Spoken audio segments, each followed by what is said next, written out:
тамашачыларыбыз, хәзер без Самара өлкәсе, Похвистнево районы Мәшәләй авылында. Бу бик гаҗәеп кызыклы авыл.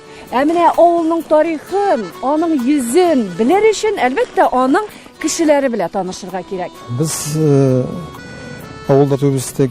Авылыгызда калгансыз. Нәрсә тартты? Ни өчен авылда калдыгыз? Менә кыскача үзегезнең авылыгыз турында да сөйләп китегез әле. Безнең тамашачыларыбызга билгеле, шушы авыл белән танышу кызык булыр иде.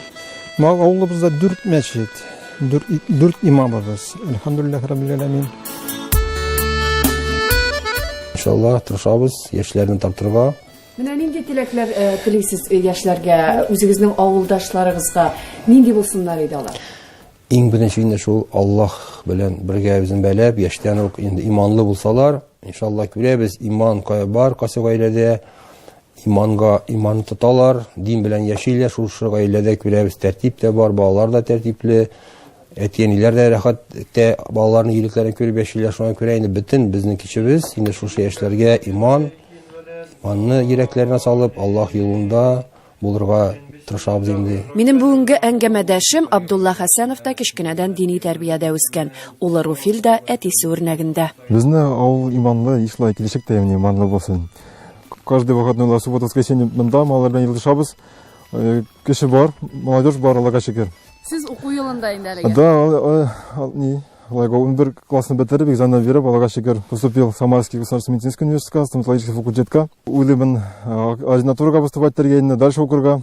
Хотел инде медицинский университетка.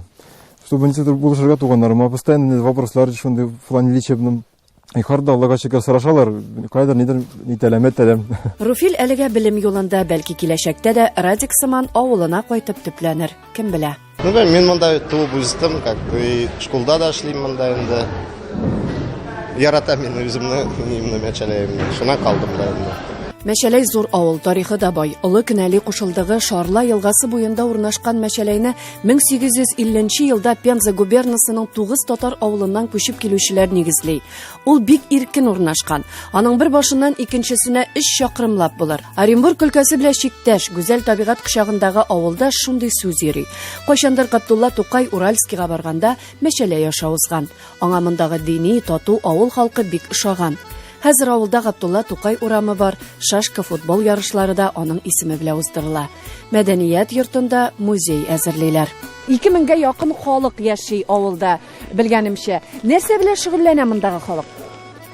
Бар һәр хозяйство Ринат Искандаров маллары бар. Шулар белән шөгыльләнеп эшләр. Аллаһ Тәгалә рәхмәтләр яусын үзләренә. Яшьләргә бар ниләр? Квартиралар салдылар. Мин белгәнемчә, Самар өлкәсендә бик күп теплицалар ясыйлар, яшелчәләр бар. үстерәләр. Бактиев Сейфулланы бик зур теплицасы, Исмагилов Абдулла. Мәчәләйдә малтуар белән в основном тырышалар, тоталар, весь продукцияларын городка шулки стараются реализовать. Теплицалар да бар. Ну, былай авыл потихоньку все равно возрождается, хозяйстволарын халык нормально держат, сыерлар ала башладылар, маллар белән. Безнең хозяйство Восток бик яхшы хәзер развивается. Абдулла әйтегез рәхмәт. Менә киләчәктә үзегезнең авылыгызны нинди итеп күрәсез? Киләчәктә